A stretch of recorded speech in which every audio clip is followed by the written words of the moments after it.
abantu bano abeeru nga bw'obamanyi nti baagala nnyo ebintu by'okunoonyereza.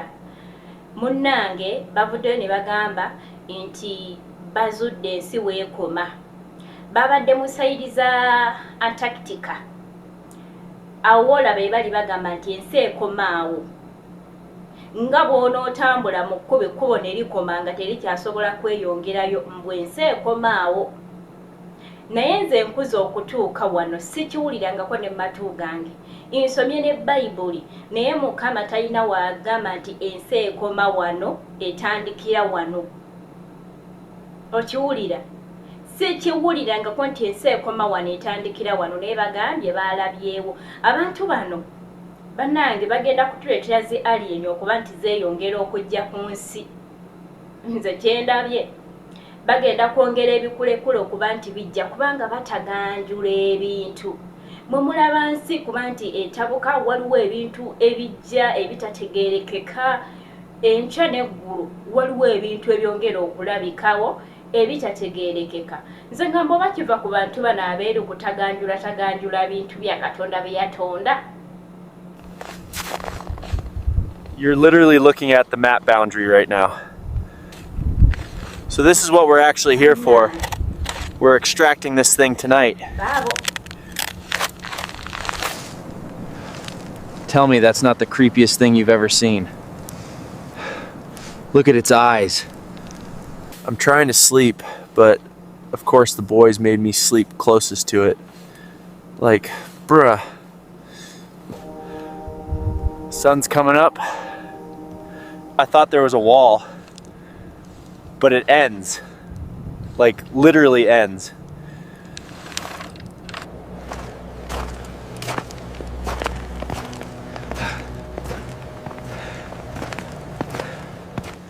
Still no GPS. Nothing's working out here. Y'all keep saying the clips are too short. So here's another minute of the end of the world.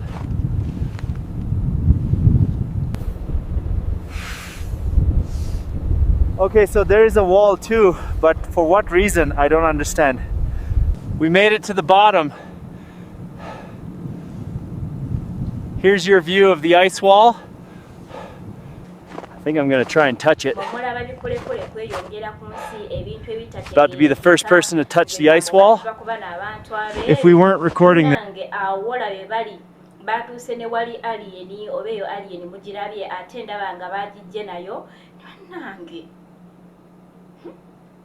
Ebikulekule bigenda kweyongera okujja ku nsi kubanga waliwo ebintu Katonda bye yakweka nga byo birina kubeera eyo nga tebirina kubeera mu bantu nga byo byasibibwa eyo.